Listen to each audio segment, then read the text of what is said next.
Seja bem-vindo à Primeira Igreja Batista do Pará. Seu vídeo já vai começar. Mas antes, não esqueça de se inscrever, dar o like e ativar as notificações. Boa noite, queridos. A graça e a paz de Cristo Jesus. Amém? Meus irmãos, na nossa série de exposições, na primeira carta do apóstolo João, hoje nós vamos entrar no último capítulo, capítulo 5. Vamos considerar os versos 1 a 3, já a 37ª mensagem nesta epístola. Então abra a palavra do Senhor, por favor, em 1 João, capítulo 5. Hoje nós vamos considerar os versos 1 a 3. Em 2003, no ano em que eu entrei na faculdade de Direito, eu fui com uns amigos para um congresso. Infelizmente, nosso interesse era muito mais curtir do que aprender. Ainda assim, eu lembro da única palestra que eu assisti, e nesta palestra quem estava falando era um jurista já bem idoso, e ele disse algo que fixou na minha mente.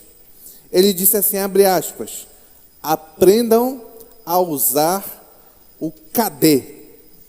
Cadê é uma pergunta, cadê? Para quem não sabe o que é cadê, talvez você conheça o Google, mas o primeiro site de busca, até onde eu me lembro, que chegou ao Brasil, era o cadê. E ele disse, aprendam a usar o cadê, e isso vai mudar a forma como adquirimos conhecimento e, consequentemente, o mundo. E aquilo fixou na minha mente. Após algum tempo, a afirmação daquele senhor se confirmou. Claro que não é mais pelo cadê, hoje todo mundo usa o Google, mas não se produz quase nada sem menos fazer uma consulta ao Google, nem que seja para o site. Hoje em dia ninguém digita mais www, não, você bota o nome do site no Google, aparece lá o link e você aperta. Porém, naquela ocasião em que aquele senhor fez essa previsão, isto não era tão simples de saber. Porque, pelo menos na realidade de Belém, para quem não sabe, em 2003, nós ainda na faculdade usávamos disquete. Quem não sabe o que é disquete, levanta a mão. Olha aí, os jovens levantaram a mão envergonhados, até aqui. Pois é, nós usávamos disquete. Era tipo um pendrive velho, antigo, grande, que não prestava para nada. Dava problema direto. Sim, então naquela época isso não era uma previsão tão fácil de se fazer. No entanto, ele acertou. E eu lembro bem ainda nesta linha de acontecimentos da época, que naquela época, se você quisesse estudar sobre algum assunto, resumidamente, fazer uma revisão, não era tão simples quanto botar o assunto lá no Google ou mesmo no Cadê e ver tudo o que você queria. Via de regra, existiam, eu não sei se ainda existe isso, em livrarias e bancas de revistas, os resumões, que eram uns papéis plastificados grandes assim, que você estudava um assunto para direito civil. Aí você comprava aquele plástico imenso na livraria e vinha lá escrito alguns resumos, coisa bem resumida para você relembrar. Isso não era só para a faculdade, também biologia, na escola. Não sei se alguém aqui chegou a estudar com esses resumões, que era plastificado e que vendia em livraria. Eu espero que isso não exista mais, mas nessa época era assim que se estudava. Isso porque é muito comum na história humana nós termos resumos daquilo que nós sabemos, daquilo que nós precisamos rever, voltar conceitos de forma resumida e sintética. Nós cantamos um resumo aqui. Quando nós cantamos o credo apostólico, creio em Deus Pai, no Jesus Cristo, no Espírito Santo, na Santa Igreja, na comunhão dos santos, etc. Não sei de cabeça, mas quando nós cantamos aqui o credo apostólico, nada mais era do que na história da igreja um resumo das principais doutrinas dos apóstolos. Por isso que é credo apostólico. Então, sempre a humanidade lançou mão de resumos de forma a clarear, trazer à memória e rever assuntos que ficaram para trás. O apóstolo João, sabendo disso, vai abrir a última parte da sua carta, apresentando um resumo dos principais ensinos de toda a carta para os seus destinatários.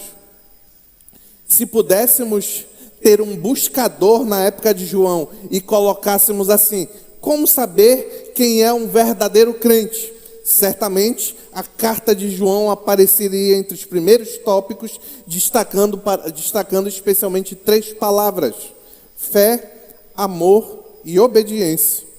É isso que João vai resumir nos versos que nós vamos considerar nesta noite. Então vamos ler 1 João, capítulo 5, versos 1 a 3. Diz assim João: todo aquele que crê que Jesus é o Cristo, é nascido de Deus. E todo aquele que ama o Pai, ama também o que dele foi gerado. Assim, sabemos que amamos os filhos de Deus, amando a Deus e obedecendo aos seus mandamentos. Porque nisto consiste o amor a Deus, em obedecer aos seus mandamentos, e os seus mandamentos não são pesados. Vamos orar. Pai, nos ajuda a compreender e fixar, Senhor, este pequeno resumo de doutrinas importantíssimas da Tua palavra, Pai, para que nós saiamos daqui transformados, edificados pelo Teu Santo Espírito, pelo poder da Tua palavra. É isso que te pedimos em nome de Jesus. Amém. Em meio a todas as cartas do Novo Testamento, elas têm uma ocasião. Sempre são ataques de falsos mestres. Essa aqui que nós estamos considerando há 1 ano e meio aproximadamente, ela não é diferente. João escreveu essa carta para capacitar a igreja a lidar com esses falsos mestres. E a principal intenção de João era destacar como a igreja poderia perceber quem eram os verdadeiros mestres e irmãos e quem eram os falsos mestres e os falsos irmãos. E por isso a carta é cheia de testes. Isso, testes. Eu vou dar alguns exemplos rapidamente aqui. Por exemplo, quem afirma ter comunhão com Deus, mas vive nas trevas, é mentiroso. 1 João 1,6. Se afirmarmos que não temos pecado, mentimos. 1 João 1,8. Aquele que diz eu conheço a Deus, mas não obedece, é mentiroso. 1 João 2,4. Todo que nega o Filho não tem o Pai. 1 João 2,23. Todo aquele que vive pecando não está em Deus. 1 João 3,6. Com amor prático e não apenas de palavras, saberemos que somos da verdade. Saberemos que somos da verdade. 1 João 3,18, 19. Se confessarmos publicamente que Jesus é o Filho de Deus, Deus está em nós. 1 João 4,15. Se alguém disser ama a Deus, mas odeia seu irmão, é mentiroso e não fala a verdade. Foi isso, inclusive esse texto, o último, 1 João 4,20, nós consideramos no último culto. Os principais distintivos, então, apontados por João para diferenciar o verdadeiro do falso, são 2. Note que, na verdade, tem 3 doutrinas principais, que eu já me referi: fé, amor e obediência. Mas João está falando daqueles que afirmam ter fé. Esses devem ser avaliados por 2 diferenciais. Quais são os 2 diferenciais? Obediência, se obedecem a Deus e se amam ao próximo. Então, se alguém que afirma ter fé, para que essa fé seja verdadeira, é preciso demonstrar na vida por meio de obediência e amor ao próximo. Em todo o capítulo 4, o que é anterior ao 5º, nós vimos João focar atenção no amor de Deus ao próximo e por Deus.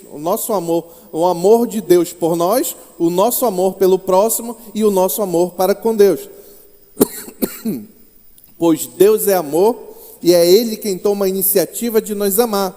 Por isso, nós temos de amar como consequência do amor de Deus por nós, os nossos irmãos com iniciativa e sem interesse.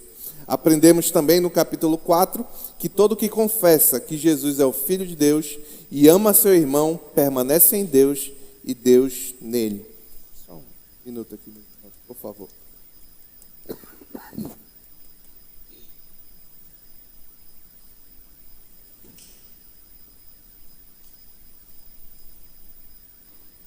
Hoje vamos no capítulo 5, no início do capítulo 5, veremos um resumo e a relação que há dessas três principais características obrigatórias no verdadeiro crente, a saber, fé, amor e obediência. Então vamos lá, o primeiro ponto eu chamei de fé. Está no início do verso 1, diz assim a palavra do Senhor: todo aquele que crer que Jesus é o Cristo é nascido de Deus. Para aí, só essa parte. A primeira grande verdade sobre a qual João chama atenção em seu resumo é a necessidade de fé. Ele diz: todo aquele que crê em Jesus, que Jesus é o Cristo, é nascido de Deus. Com isso, João quer ensinar que o verdadeiro cristão deve ser identificado por crer no Senhor Jesus, confiar no Senhor Jesus. Porém, note que não é qualquer tipo de fé aqui que satisfaz o critério joanino. Na verdade, existe uma fé qualificada que deve ser buscada pelo crente. É a fé que crê que Jesus é nascido de Deus e que é o Cristo. São duas informações diferentes. A lógica do pensamento de João é bem claro. No final do capítulo 4, ele focou, dentre outras coisas, na necessidade de amar aos irmãos. E algum leitor desavisado poderia se questionar: quem são meus irmãos? A quem eu devo amar, então? A primeira parte da resposta é que os seus irmãos a quem você deve amar são aqueles que confessam que nosso Senhor, que Jesus de Nazaré, homem que padeceu e morreu sobre Pôncio Pilatos, era o Cristo Deus. Então, a característica de fé qualificada exigida por João é a fé ortodoxa dos crentes, de Deus, Jesus Cristo 100% homem, encarnado, que assumiu a forma de homem, está encarnado agora nos céus, como o pastor inclusive disse hoje pela manhã, e o mesmo Cristo 100% Deus, Deus eterno, que sempre foi, sempre será e há de vir. É essa aqui a qualificação da fé que todo crente deve ter, que João ensina. Crer em Cristo, ter fé em Cristo, confiar em Cristo, era um dos temas dominantes do Evangelho de João. Você pode ver em João capítulo 6, verso 40, que ele diz o seguinte, palavras do Senhor Jesus: porque a vontade de meu Pai é que todo aquele que olhar para o Filho e nele crer tenha a vida eterna, e eu o ressuscitarei no último dia. Inclusive, João escreveu o seu evangelho com esse propósito. Você sabia disso? Que o propósito principal pela qual João escreveu o evangelho foi para que aquele que lesse tivesse fé em Cristo Jesus. Isso está lá em João, capítulo 20, Evangelho de João, capítulo 20, verso 30 e 31. Mas no 31, o 30 é apenas a título de contexto. Diz assim: Jesus realizou na presença dos seus discípulos muitos outros sinais miraculosos que não estão registrados neste livro. Mas estes que foram escritos, ou seja, todo o evangelho, estes foram escritos para que vocês creiam que Jesus, o homem, é o Cristo, o Filho de Deus, Deus. E crendo, tenham vida em seu nome, tenham vida eterna. Por sinal, um parêntese aqui que é importante destacar: vida eterna, a gente já repetiu isso aqui várias vezes. Vida eterna não faz referência apenas a tempo, ou seja, aquela vida que nunca vai acabar. Faz referência a isso também, mas não somente a isso. Vida eterna é uma qualidade diferente de vida, é uma qualidade diferente de viver daqueles que estão em Cristo. Por isso, quem crê e confia em Cristo, experimenta essa vida em nome de Cristo, ou a vida eterna. Fecha parênteses. Por isso, para João, apenas a fé e confiança em Jesus Cristo, segundo as Escrituras, 100% homem, 100% Deus, é que revela o caráter do verdadeiro cristão. O padrão a ser seguido é o Jesus revelado pelo próprio Deus na sua palavra. Isso é o que Paulo ensina em 1 Coríntios, capítulo 1, verso 15. Sempre que eu leio esse texto, eu peço para marcar. Se você ainda não tem marcado na sua Bíblia e quiser, marque. É um dos textos mais centrais do Novo Testamento. 1 Coríntios, capítulo 15, versos 3 e 5. Nesse texto está claramente descrito o Evangelho do Senhor Jesus, bem como o local da onde se extrai o verdadeiro Evangelho, que é da palavra do Senhor. Diz assim Paulo, 1 Coríntios capítulo 15, versos 3 e 4. Diz assim a palavra do Senhor: pois o que primeiramente lhes transmiti foi o que recebi. E primeiramente aqui não tem a ver com tempo também, tem a ver com importância. Vou parafrasear um pouco. Pois o que foi mais importante que eu recebi, eu também transmiti. E o que é mais importante para Paulo? Que Cristo morreu pelos nossos pecados. Como? De qualquer jeito? Do jeito que eu creio? Do jeito que mostra na televisão? Não. Segundo as Escrituras. Foi sepultado e ressuscitou ao terceiro dia. Também, segundo as Escrituras. Não respeitar, então, os ditames das Sagradas Escrituras, Antigo Testamento, Novo Testamento, unidos na Palavra de Deus, a Bíblia que você tem aí com você. Não respeitar essa palavra quanto à pessoa de Jesus era um dos grandes problemas dos falsos mestres. Ali falavam várias coisas, tinham várias doutrinas equivocadas no primeiro século sobre a pessoa de Jesus. Os gnósticos, especialmente o grupo que João atacava, combatia aqui, eles criam que Jesus era tipo uma alma penada. Por quê? Porque a matéria era ruim em si mesma. Eu já repeti isso aqui talvez 37 vezes em todas as mensagens. Eles acreditavam que porque a matéria era ruim em si mesmo, Jesus não podia, o Filho de Deus não poderia ter vindo em matéria. Isso é herança da filosofia grega. Então, João está dizendo que isso aí não tem nada a ver. Ele começa no início da carta dizendo que ele apalpou a palavra da vida, que é Jesus Cristo, para dizer que o Cristo, que a fé que salva, é a fé no Cristo das Escrituras, o Jesus de Nazaré, Filho de Deus, o Messias. Quanto a esses falsos mestres que ensinavam essas mentiras, João foi bastante taxativo na carta que nós estamos considerando. Volte um pouco para o capítulo 4, verso 2 e 3. 1 João, capítulo 4, versos 2 e 3.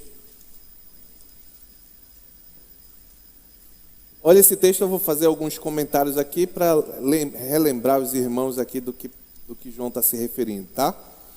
Diz lá no verso 2, vocês podem reconhecer o Espírito, e aqui o sentido da palavra Espírito tem a ver com influência, tá bom? Pense nisso. Ele vai dizer assim, vocês podem reconhecer o Espírito, a influência do Espírito de Deus deste modo, tá? E aí vamos ver como reconhecer se a influência vem de fato do Espírito de Deus ou não. Ele vai dizer, todo espírito, e aqui muda completamente, esse texto é bem complexo, aqui muda completamente o significado da palavra espírito. Agora, quando ele fala espírito, ele está se referindo a mestres, tá bom? Então ele diz, todo mestre, eu vou parafrasear, todo mestre que confessa que Jesus veio em carne, procede de Deus. Era o caso lá eles diziam que Jesus não veio em carne, e João está dizendo, todo mestre que confessa que Jesus veio em carne, procede de Deus. Mas, verso 3, todo mestre, aí está escrito espírito, mas tem a ver com mestre, todo mestre que não confessa Jesus, não procede de Deus. Esse é o espírito, influência do anticristo. Esse mestre que não confessa Jesus em carne, é influência do anticristo, acerca do qual vocês ouviram que está vindo e agora já está no mundo. Então, algumas lições para mim e para você nesta primeira verdade do resumo de João. Lê a Escritura para saber conhecer quem de fato é Jesus Cristo, aquele que nós devemos confiar a nossa vida, é o dever de todo cristão.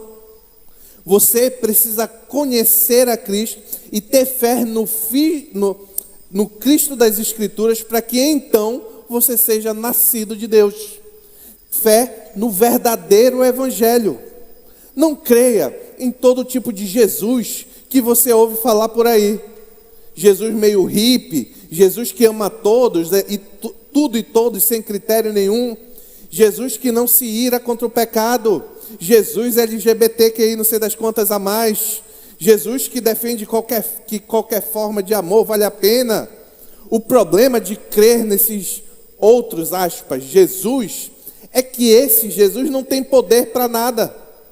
Não tem poder para lhe dar a vida eterna, a qualidade diferente de vida. Não tem poder para salvar. Apenas o Cristo da Bíblia Sagrada, das Escrituras, é o Salvador.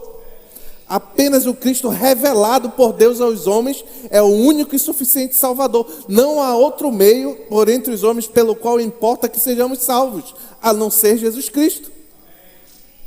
Então, todo esse tipo de Jesus que anuncia aí, Jesus bonzinho, paz e amor, que pode tudo, que não se importa com nada, é mentira. Você vai para o inferno abraçado com Jesus desse. O verdadeiro Jesus é bem diferente. Lembrem, um dos propósitos da vinda de Jesus era dividir as ovelhas dos bodes, separar o joio do trigo. Olha o que João Batista diz sobre Jesus em Lucas capítulo 3, versos 16 a 17. João Batista, respondeu a todos: eu, João, os batizo com água, mas virá alguém mais poderoso do que eu, tanto que não sou digno nem de desamarrar as correias das suas sandálias. Ele, esse que virá, mais poderoso, ele os batizará com o Espírito Santo e com fogo. Ele traz, Jesus, a pá em suas mãos. Olha a ilustração que João Batista faz do ministério de Jesus. Ele traz a pá em sua mão, a fim de limpar a eira, o quintal, limpar a eira, e juntar o trigo em seu celeiro, mas queimará a palha com fogo que nunca se apaga. O que João Batista está ensinando sobre Jesus? Quando ele vier, ele vem para separar. Ele vem para aqueles que têm fé nele, aqueles que buscam uma vida de obediência, aqueles que buscam uma vida de amor ao próximo. Ele vai separar, vai batizar com o Espírito Santo, como João Batista usa a ilustração aqui, com a água do Espírito. Mas os outros, aqueles que não seguirem o caminho do Senhor, aqueles que não forem conforme o ensino dele, aqueles que não creem no seu santo evangelho, ele vai separar e com fogo vai queimar. E aqui a expressão queimará a palha com fogo que nunca apaga é o inferno. Aqui João Batista está falando do inferno. Qual é o fogo que nunca apaga? Então, não creia em qualquer tipo de Jesus aí. Eu posso viver a minha vida como eu bem entendo, porque Jesus é amor. Deus é amor. É tirar inclusive esse versículo nós já consideramos aqui, está nessa carta, é tirar completamente de contexto e não escutar mais nada que João disse. Jesus veio para separar o seu povo daqueles que não são o seu povo. Amém? Segundo ponto. O primeiro foi fé. Amor. Está lá também no verso 1, a parte B do verso 1. Eu vou ler todo, mas eu vou destacar a parte B. Todo aquele que crê que Jesus é o Cristo é nascido de Deus. E todo aquele que ama o Pai, ama também o que dele foi gerado. A segunda grande verdade destacada no resumo joanino é a necessidade de amar os irmãos. Nós temos batido nisso aqui sequencialmente. A lógica aqui chega a ser infantil. Os cristãos verdadeiros são aqueles que amam a Deus, é claro. Obrigatoriamente, aqueles que amam ao Pai devem amar também os filhos desse Pai. Todo aquele que ama o Pai, ama também o que dele foi gerado, ou seja, os filhos dele. Imagine irmãos de sangue. Eu tenho um irmão de 22 anos. Imagine eu e o meu irmão, Mateus, o nome dele. Eu e o Mateus.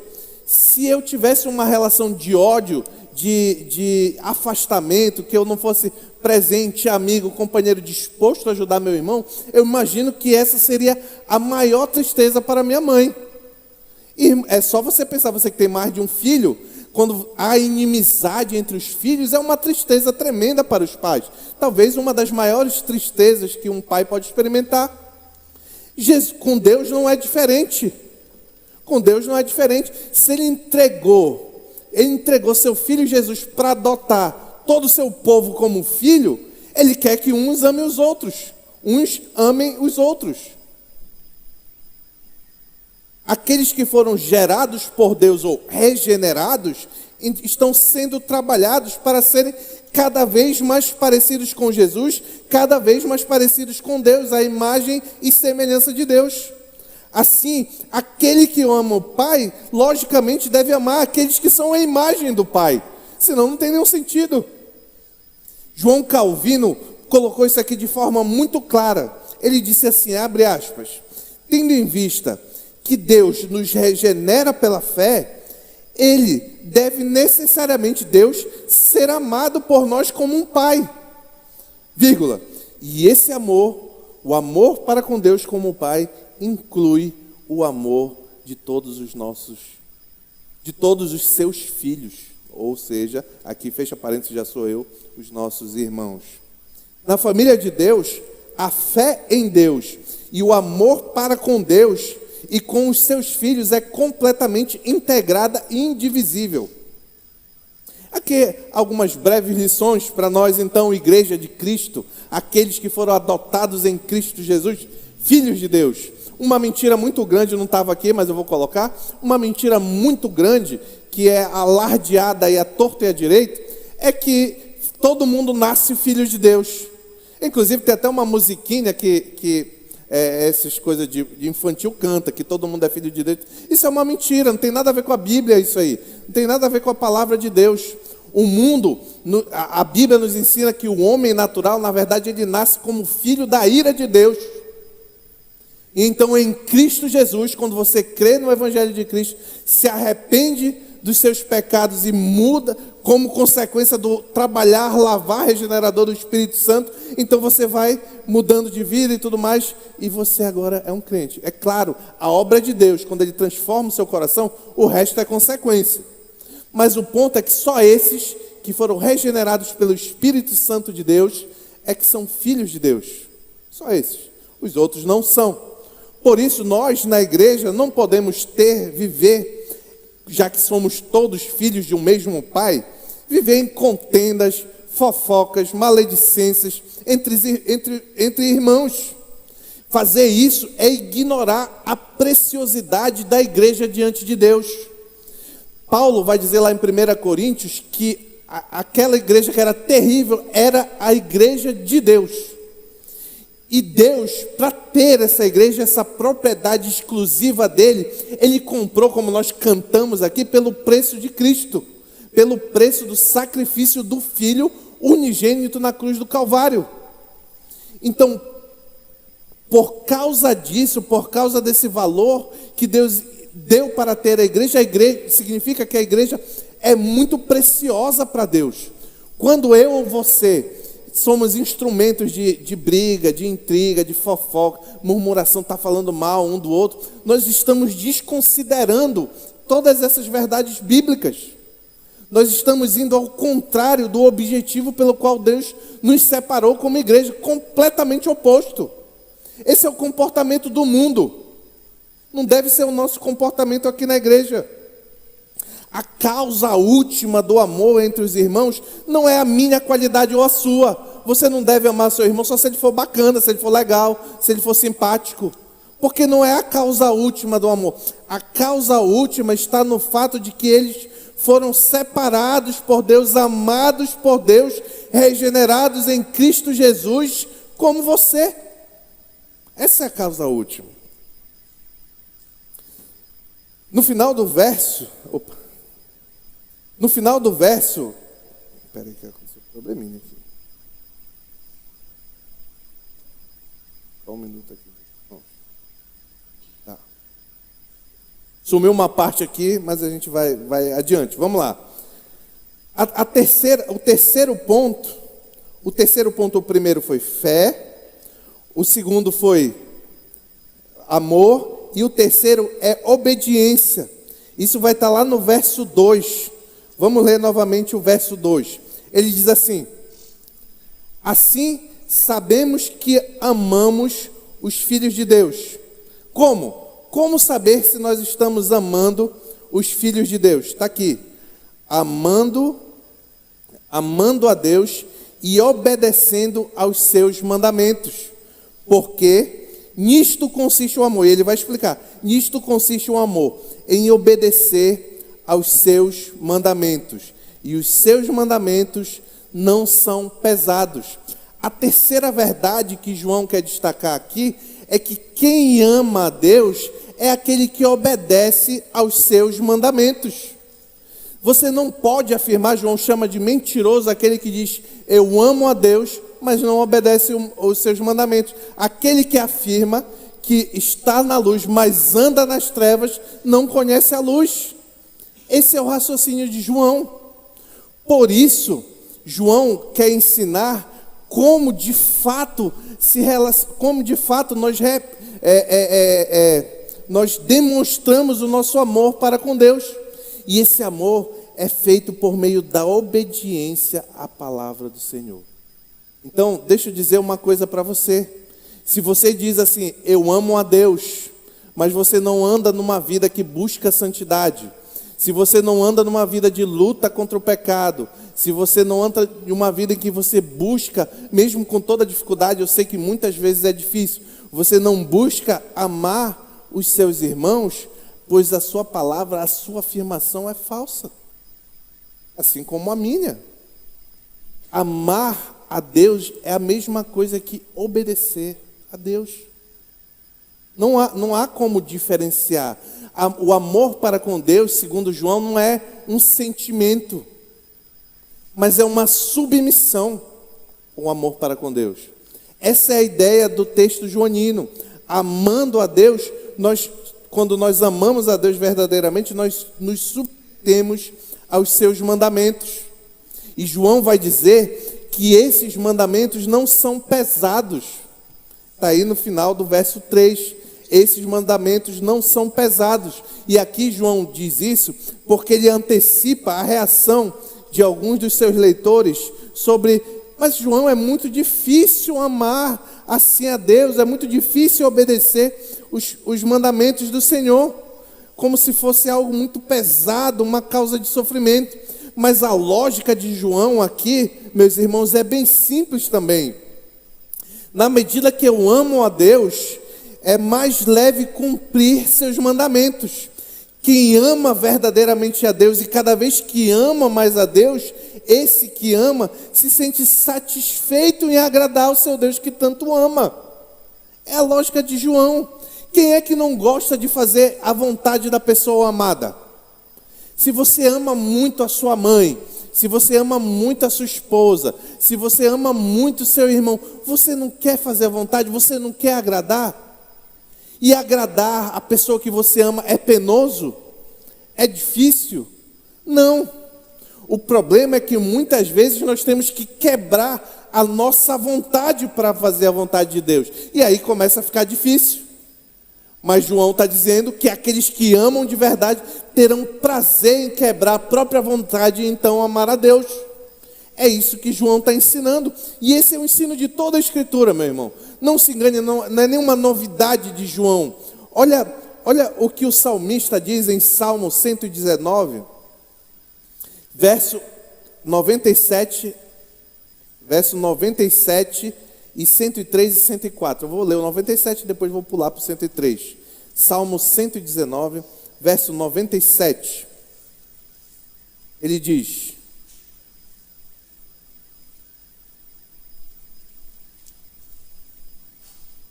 o salmista diz: como eu amo a tua lei, medito nela o dia inteiro. Como são doces para o meu paladar as tuas palavras. Verso 103. Como são doces para o meu paladar as tuas palavras, mais que o mel para a minha boca. ganho entendimento por meio dos teus preceitos, por isso odeio todo o caminho de falsidade.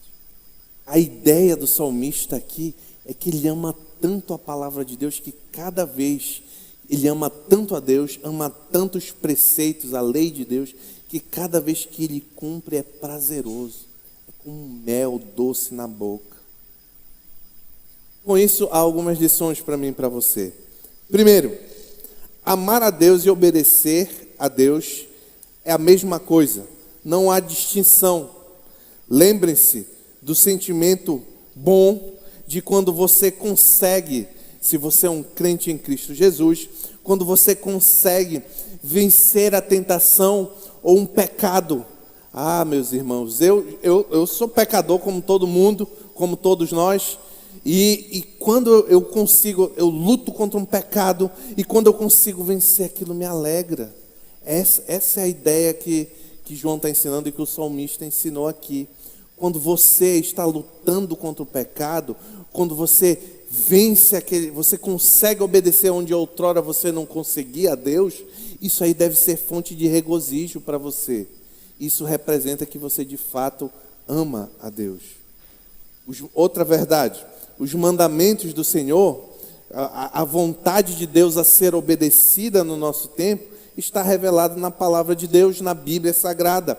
A Bíblia Sagrada não contém, não lembra, não traz resumo. A Bíblia Sagrada é a palavra do Deus vivo. O texto que você tem em casa, Antigo e Novo Testamento, o cânon sagrado, é a palavra de Deus para o seu povo.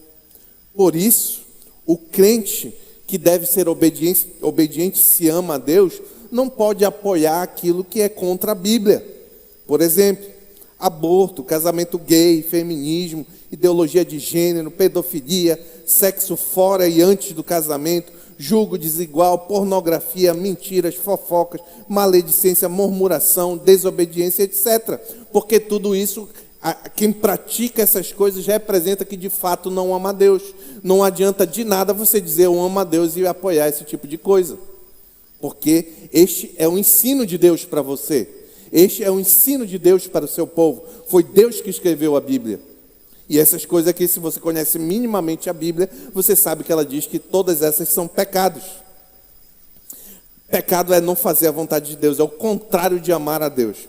Assim como o cristão que não conhece a Deus, o cristão que conhece a Deus, deve viver conforme a palavra de Deus. Consequentemente, não deve apoiar, muito menos realizar. Não deve realizar aborto, não deve casar-se ou participar de casamento gay, participar ou incentivar algum tipo de guerra de gênero que exalta feminismo. Por quê? Porque a palavra diz que é errado. O crente deve criar seus filhos desde cedo para serem homens e mulheres bíblicos, especialmente dando exemplo, protegendo os filhos de conteúdos sexuais inapropriados, protegendo os filhos e filhas, especialmente filhas, muito cuidado com isso aqui, meu irmão, de roupas sensuais. Às vezes a mocinha tem 10, 12, 11 anos, 9, às vezes menos de 10, aí o pai bota um shortinho, a mãe bota um shortinho, bota a barriga de fora. Você está ensinando a sua filha a crescer imoral. Você está ensinando desde pequena ela a ser imoral na forma de se vestir. Aí depois, quando faz 18 anos, quer dizer que não pode mais usar isso aqui. Mas você ensinou desde a infância. Isso é contra a palavra de Deus. Segundo a palavra de Deus, o corpo da mulher é para o marido.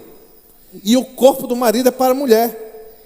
Então você tem que ensinar biblicamente a criança desde pequeno. Olha, um dia, muito bem intencionada, a minha esposa botou uma roupinha na Paola. Minha filha tinha menos de 2 anos, agora ela tem 1 ano e 9 meses, ela tinha menos de um ano e 6 meses. Botou com a barriga de fora.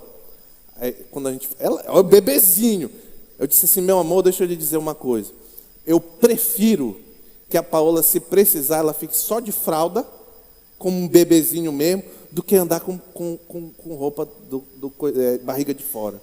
Aí minha esposa, muito bem, nunca mais usou aquela roupa. Então isso aqui é só um exemplo de como nós devemos conduzir nossos filhos. Parece uma coisa boba, mas tem uma influência tremenda na vida posterior. O crente, ele deve ser fiel no casamento. Porque é o que a palavra diz. Você quer demonstrar o seu amor para com Deus? Você ama a Deus? Se eu perguntar quem ama a Deus, todo mundo vai levantar a mão. Você ama a Deus? Pois seja fiel ao que Deus comanda para o casamento. Ame a sua esposa, sirva a sua esposa, lava a louça, limpa a roupa, enxuga o chão, faz alguma coisa, bota o lixo para fora. Esposa, cuide do seu marido, veja, ajude, sirva também, lava a louça também, não é só o marido não. É um servindo ao outro, é assim que Deus criou. Você quer dizer, eu e a minha família amamos o Senhor, pois então viva conforme Deus manda que você deve viver. Marido, entregue a sua vida pela sua esposa. Esposa, cuide do seu marido, inclusive na área sexual. Inclusive na área sexual. Tem muita gente que o camarada tem alguns anos de casamento e a mulher pensa que não precisa mais servir o seu marido sexualmente, o marido ou o marido a mulher. Paulo vai dizer, o corpo da mulher é para o marido, e aí ele está falando no contexto sexual. E o corpo do marido é para a mulher. E os dois vão se servir. E o sexo dentro do casamento, meus irmãos, é agradável a Deus. Glorifica o nome do Senhor. Sabe por quê?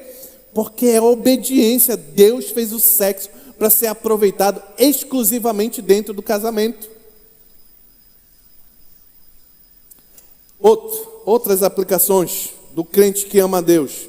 Ele deve ser contra a corrupção, mas também ele não pode se corromper. Cuidado com o jeitinho brasileiro para se dar bem, sonegar um imposto aqui. O crente deve ser verdadeiro em tudo que fala e tudo que diz. Cuidado com pequenas mentiras. A gente está acostumado, graças a Deus eu tenho lutado e tenho conseguido êxito nisso aqui. Mas eu já fui muito tempo acostumado com pequenas mentiras. Dizer assim, estou chegando. Aí o camarada chega meia hora depois. É mentira. Você pode chamar do que for, mas é mentira. Ou o marido liga, meu amor, eu estou chegando para pegar você. Eu já estou descendo, ainda está se maquiando no espelho. Parece bobagem, mas é mentira. Quem é o pai da mentira? É Satanás. O pai da verdade, os filhos de Deus devem ser caracterizados pela verdade. Você ama a Deus? Você é desses que João está descrevendo como os obedientes? Pois você deve ser caracterizado por falar a verdade. Concluindo, aqui são apenas alguns exemplos, a gente podia ficar muito mais tempo aqui. Concluindo, se nós conhecermos e vivermos as três principais verdades destacadas por João nestes versos, certamente estaremos muito mais capacitados para todas as provas que a vida cristã pode nos impor. Lancemos sempre mão das três características resumidas e sintetizadas por João nesta passagem: fé no Evangelho do nosso Senhor Jesus Cristo, no verdadeiro Jesus revelado nas Escrituras, amor a Deus representado pelo amor aos nossos irmãos, e obediência e amor a Deus por meio da obediência da vontade de Deus revelada na sua sagrada palavra. Oro por isso, encerrando, que o Senhor Jesus derrame graça abundantemente sobre nós, para nós aprendermos e praticarmos esta verdade em nome de Jesus. Amém.